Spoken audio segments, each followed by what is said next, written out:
जैसा कि next video में आपने देखा था कि GoTo का यूज क्या है, किस तरीके से उस पर प्रोग्राम बनाते हैं।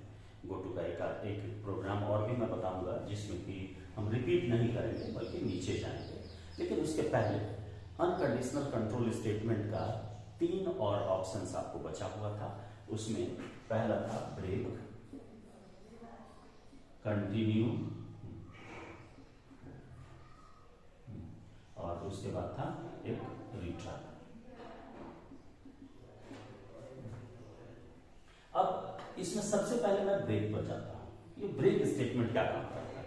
ब्रेक का मतलब होता है कि जो करंट ब्लॉक से कंट्रोल को बाहर कर दे या करंट लूप से कंट्रोल को बाहर कर दे। तो करंट ब्लॉक से बाहर करने का मतलब हो जाता है कि यदि मान लीजिए कि हम कोई एक ब्लॉक बनाए और इस ब्लॉक में स्टेटमेंट्स है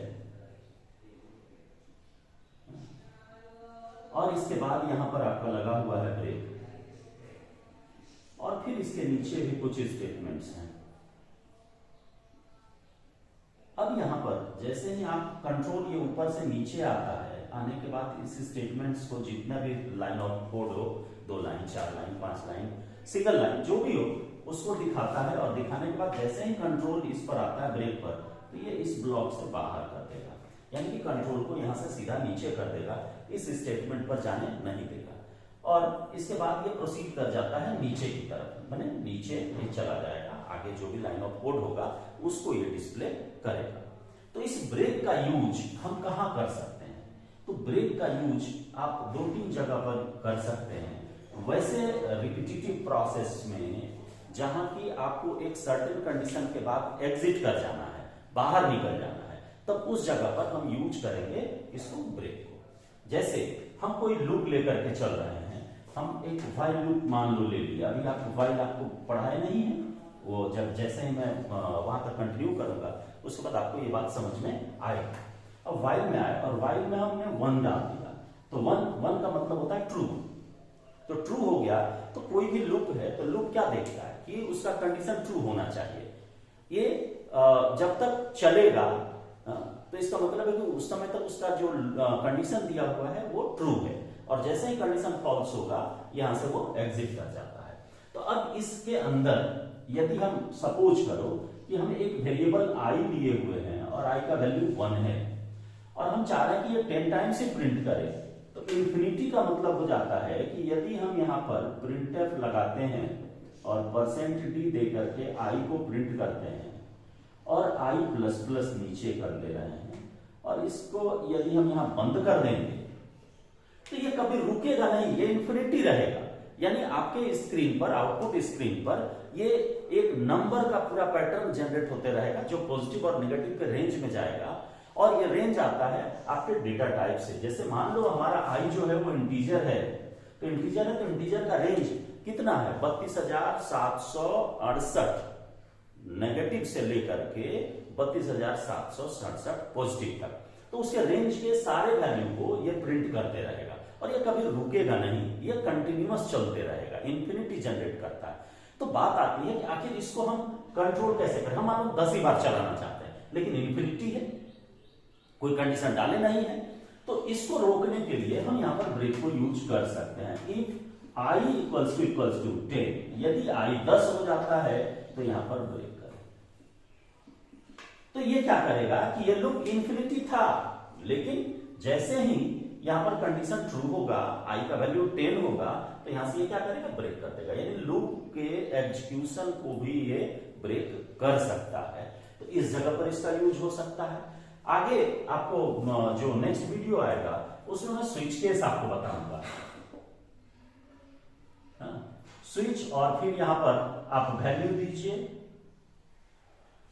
या फिर एक्सप्रेशन जो भी देंगे, और जो यहां पर केस वैल्यू हम मैच कराते हैं, तो केस वैल्यू के स्टेटमेंट के बाद आपको ब्रेक लगाना पड़ेगा।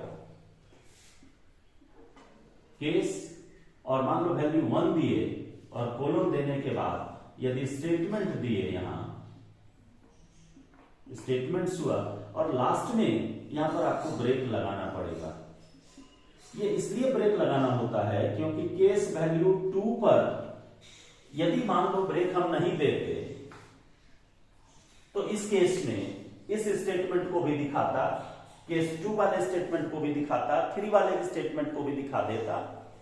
जहां से कंडीशन इसका ट्रू होता है उसके बाद वाले सारे स्टेटमेंट्स को ये प्रिंट कर देता। तो इससे बचने के लिए कि ये अगले स्टेटमेंट को नहीं डिस्प्ले करे, हम यहां से ब्रेक लगा देंगे तो कंट्रोल जैसे ये ट्रू हुआ यदि 1 तो यहीं से कंट्रोल बाहर निकल जाएगा, यानी इस ब्लॉक से ही बाहर निकल जाता है। तो ब्रेक का यूज आपको दो तरीके का बताया, एक बताया कि किसी भी ब्लॉक से बाहर करना हो, दूसरा यूज आपको बताया कि यदि किसी लूप के अंदर है और लूप को हम कंडीशनली टर्मिनेट करना चाहते हैं तो उस जगह भी हम ब्रेक का यूज कर सकते हैं। आगे चल करके एक आपको इससे मिलता जुलता चीज मिलेगा, एग्जिट फंक्शन है और ब्रैकेट में 0 या कोई भी वैल्यू दिया हुआ मिल जाएगा। तो ये क्या करेगा, देखो दोनों का काम है टर्मिनेट करना, लेकिन दोनों के टर्मिनेशन में डिफरेंस है। आपका जो ब्रेक है, ब्रेक सिर्फ करंट ब्लॉक से बाहर करता है, यानी करंट ब्लॉक से सिर्फ टर्मिनेट करता है, लेकिन एग्जिट आपके पूरे प्रोग्राम को टर्मिनेट कर देता है। ये फंक्शन है, ये स्टेटमेंट के रूप में यूज होता है ब्रेक। तीसरी बात हो जाती है कि ये एग्जिट 0 जो है या एग्जिट फंक्शन जो है, ये इसके लिए प्रोटोटाइप आपको देना होगा, यानी कि हेडर फाइल आपको यहां पर बताना पड़ेगा। और हेडर फाइल होता है इसका process.h या हम डाल सकते हैं stdlib.h, लेकिन इस ब्रेक के लिए हमको किसी हेडर फाइल की आवश्यकता नहीं होती है, ये कीवर्ड्स के रूप में यूज होता है यहां पर। तो ये ब्रेक की बात हो गई। ब्रेक के बाद हम लोग आएंगे कंटिन्यू। कंटिन्यू क्या है? कंटिन्यू का मतलब होता है कि जैसे ब्रेक का जस्ट अपोजिट है ये। व्हाइल में हमने ब्रेक डाला तो ब्रेक डालने के बाद ये कंट्रोल यहां से बाहर कर दिया, यानी लूप को ही टर्मिनेट कर दिया। जबकि कंटिन्यू क्या करेगा कि ये यहीं से ऊपर भेजने का काम करेगा, यानी कि उस स्टेटमेंट को या उस सीक्वेंस को ये कंटिन्यूअसली रोटेट कराएगा। कुछ यदि बीच में स्टेटमेंट को स्किप करना रहे तो वहां पर हम इसको यूज कर सकते हैं। जैसे इसका सिंटेक्स जो होता है, पहले ब्रेक का सिंटेक्स आप जान लीजिए कि ब्रेक और सेमीकोलन दिया जाता है। इसी तरीके से इसका कंटिन्यू का भी सेम सिंटेक्स होता है, कंटिन्यू और सेमीकोलन देते हैं। अब इसको आप देखिए कि कंटिन्यू का यूज कैसे करेंगे।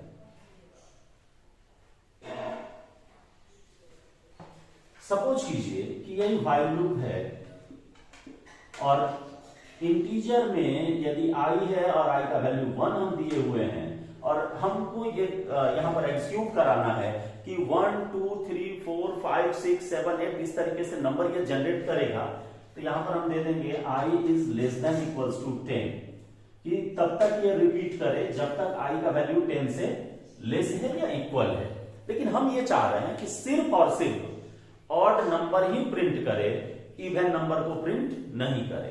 तो ये कैसे हम कर सकते हैं, देखो यहां पर आकर के हम इफ लगाएंगे, इफ i mod 2, तो हमको क्या प्रिंट करना है, ऑड नंबर प्रिंट करना है, इवन को प्रिंट नहीं करना है। तो mod 2 इक्वल टू क्या हो जाए, तो यहां पर हमको ये देखना पड़ेगा कि आप क्या रखना चाहते हैं। तो इवन नंबर नहीं हो, तो इवन नंबर होगा तो हम i को कंटिन्यूअस कर देंगे, ऊपर भेज देंगे। ठीक है, कैसे भेजेंगे ये देखो, i mod 2 इक्वल टू 0। हमको इसको प्रिंट नहीं करना है, तो नहीं प्रिंट करना है तो i को प्लस प्लस कर दो, इंक्रीज कर दो और फिर यहां से कंटिन्यू कर जाओ। इसमें कोई स्टेटमेंट मत दो। और यदि ऐसा नहीं करना है तो हम आ जाएंगे यहां पर और प्रिंट कर देंगे %d और i को प्रिंट करेंगे और i को फिर नीचे भी प्लस प्लस कर देंगे। देखो ये तुम्हारा प्रिंट हो जाएगा। कैसे होगा, तो i का वैल्यू फर्स्ट टाइम कितना है 1, तो 1 है तो 1 is less than equal to 10, true मिला, नीचे आया।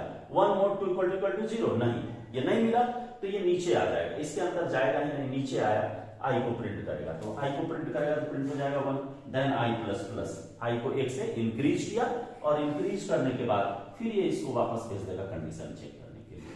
कंडीशन चेक किया तो i का वैल्यू हो गया 2 हो गया, तो 2 mod 2 इक्वल टू 0, ट्रू हो गया तो i को प्लस प्लस करेगा, i का वैल्यू हो गया 3 और यहीं से कंटिन्यू कर जाएगा, नीचे नहीं जाने देगा, यहां आने ही नहीं देगा, यहीं से ये घुमा देगा। यानी ये यहां से ही ऊपर भेजेगा। ऊपर भेजा तो आई का वैल्यू हो चुका है 3, नीचे आया आई मोड 2, तो 3 मोड 2 इक्वल टू 0, नहीं फॉल्स हो गया। फॉल्स हुआ तो ये कंट्रोल नीचे आएगा और प्रिंट करेगा 1 के बाद 3 के बाद फिर प्लस प्लस करेगा और कंटिन्यू माने ऊपर व्हाइल के पास जाएगा कंडीशन चेक करने के लिए, तो 4 प्रिंट नहीं होगा, 5 होगा, फिर इसी तरीके से 7 हो जाएगा, 7 के बाद 9 होगा, और इसके बाद जब ये जाएगा तो कंडीशन मेरा फॉल्स हो जाएगा। 10 तक तो चलेगा, लेकिन 10 में मोड यदि 2 से निकालेंगे तो 0 हो जाएगा रिमाइंडर, तो रिमाइंडर 0 होगा तो आई प्लस प्लस करेगा तो आई का वैल्यू हो गया 11, और 11 होने के साथ ही कंडीशन मेरा फेल कर जाएगा। तो मेरा तो काम हो गया ना, हमको तो यही चाहिए था। तो हम कहीं भी देखो कंटिन्यू क्या किया कि कंटिन्यू कर दिया, यहीं से घुमा करके ऊपर भेज दिया, जबकि एग्जिट क्या किया था, ब्रेक क्या किया, बाहर निकाल दिया। ब्लॉक से बाहर कर देता है कौन, एग्जिट, पूरे प्रोग्राम को टर्मिनेट कर देता है एग्जिट। ब्रेक कंट्रोल को बाहर करेगा, सिर्फ करंट ब्लॉक से बाहर करेगा, और कंटिन्यू क्या करता है, इसको टॉप पे भेजता है। और एक स्टेटमेंट आपको इसमें और था, आपको बताया था कि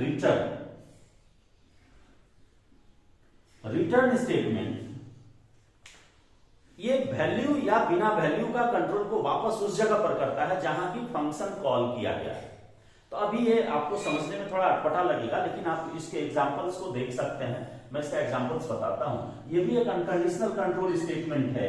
अनकंडीशनल का मतलब हो गया कि इसमें कोई भी किसी भी तरह का कोई कंडीशन हम अप्लाई नहीं करते हैं। तो जैसे आप बुक जितना भी पढ़े, बहुत लोग पूछते भी हैं कि सर आप वॉइड मेन देते हैं और बुक में इंट मेन लिखा रहता है, तो बाय डिफॉल्ट ये मेन फंक्शन का रिटर्न टाइप इंटीजर, लेकिन हम उसको वॉइड लगा देते हैं। वॉइड लगाते हैं तो उससे उसके चलते हमको लास्ट में रिटर्न स्टेटमेंट देने की आवश्यकता भी नहीं पड़ती है। लेकिन यदि मान लो इंट मेन है आपका, तो लास्ट में आप देखे होंगे कि प्रोग्राम लिखते हैं और लास्ट में यहां लगा रहता है रिटर्न 0, और ये कर्ली ब्रेस क्लोज होता है। तो यहां चूंकि ये रिटर्न टाइप है, तो रिटर्न टाइप है तो हमको यहां के लायक जो यहां दिया रहेगा उसके लायक हमको वैल्यू रिटर्न स्टेटमेंट के साथ भेजना पड़ जाता है।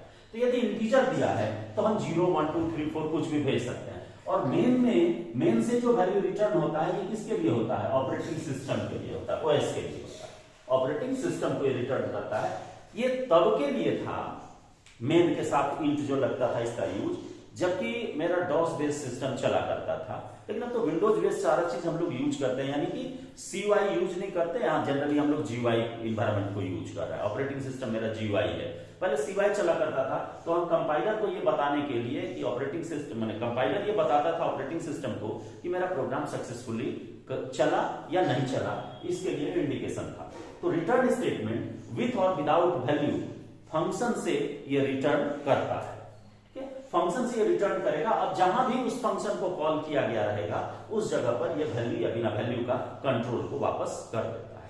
जैसे आपको ये मिलेगा डिटेल में पढ़ने के लिए, जब आपको बताएंगे कि फंक्शन क्या है और फंक्शन किस तरीके के वैल्यू को रिटर्न करेगा, तो उस जगह पर आपको ये बताएंगे कि रिटर्न स्टेटमेंट काम क्या करेगा। इसका डिस्क्रिप्शन वहां आपको मिलेगा। अब बात आती है, ये तो मैं आपको सारा जितना भी अनकंडीशनल कंट्रोल स्टेटमेंट था मैं सारा आपको बता दिया है। लेकिन एक एग्जांपल, जस्ट पिछले वीडियो में मैं एक एग्जांपल नहीं दिया, अभी तक जो भी गोटू का एग्जांपल दिया वो सारा कुछ रिपीटेटिव प्रोसेस के लिए था, किसी भी काम को दोहराने के लिए सिर्फ था। लेकिन ये कोई जरूरी नहीं है कि उसको हम रिपीटेटिव मोड में ही यूज करें, हम उसको एग्जिट मोड में भी यूज कर सकते हैं। यानी किसी लाइन ऑफ स्टेटमेंट्स को एग्जिट करना रहे, उसको हमको छोड़ देना रहे, तो उस जगह पर भी हम गोटू का यूज कर सकते हैं। जैसे सपोज कीजिए कि आपको इलेक्ट्रिसिटी कंजम्पशन के लिए या इलेक्ट्रिसिटी के बिल के को प्रिंट करने के लिए आपको जो यदि कह दे कि कोई सॉफ्टवेयर डेवलप कीजिए और वो हमको प्रिंट करके दिखाइए, तो उस केस में हम गोटू को वहां भी यूज कर सकते हैं लाइन ऑफ कोड को स्किप करने के लिए।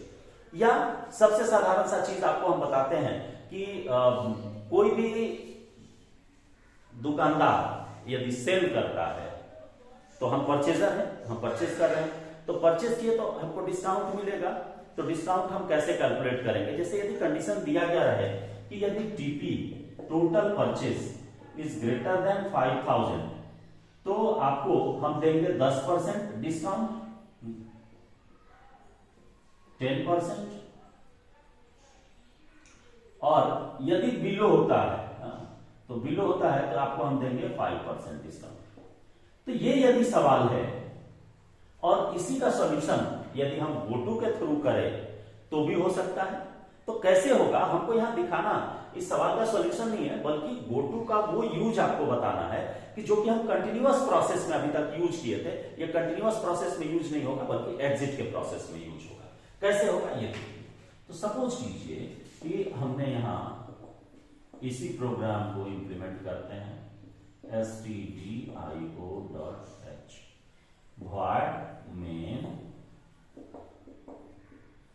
और नीचे आकर के आप वेरिएबल ले लीजिए। तो हमको लेना है, हम इंटीजर में ही मान लो ले लिए टीपी टोटल परचेस, और फ्लोट में ले लेते हैं कि डिस्काउंट DIS, डिस्काउंट के लिए। अब इनपुट कीजिए प्रिंटर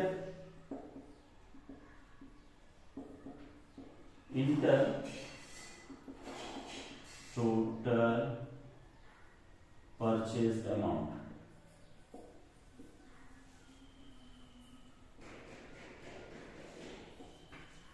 स्कैन करिए, %d एड्रेस ऑफ टीपी। अब यहां पर हम यूज करेंगे इफ का, टीपी इज ग्रेटर देन 5000, तो 5000 तो GoTo हमने कर दिया L, इल्स GoTo L1, एक में L पर भेजे और एक में L1 पर भेजे। अब हम यहां पर सबसे पहले L1 लिखते हैं या L लिखे, L लिखे कोलन। अब ये लेवल हो गया L, हमको कैलकुलेट करना है तो कितना हो गया, ये ग्रेटर हुआ तब L पर भेजा।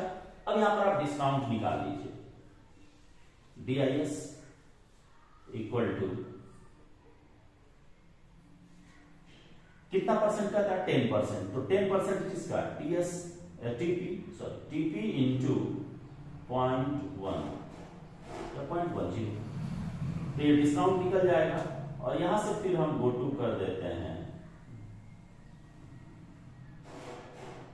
लास्ट कोलन, सेमीकोलन, ये लास्ट पर हम उसको भेज दिए। अब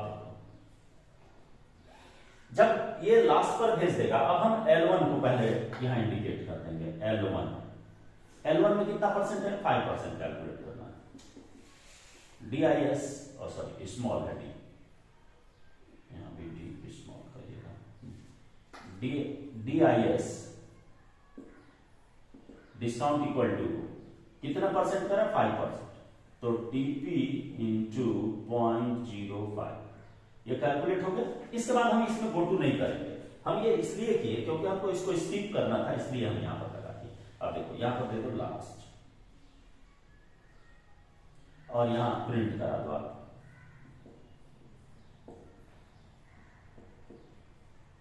टोटल, या पहले डिस्काउंट को प्रिंट करो इक्वल टू %f और DIS को प्रिंट कर दिया। इसके बाद हमको प्रिंट करना है अमाउंट,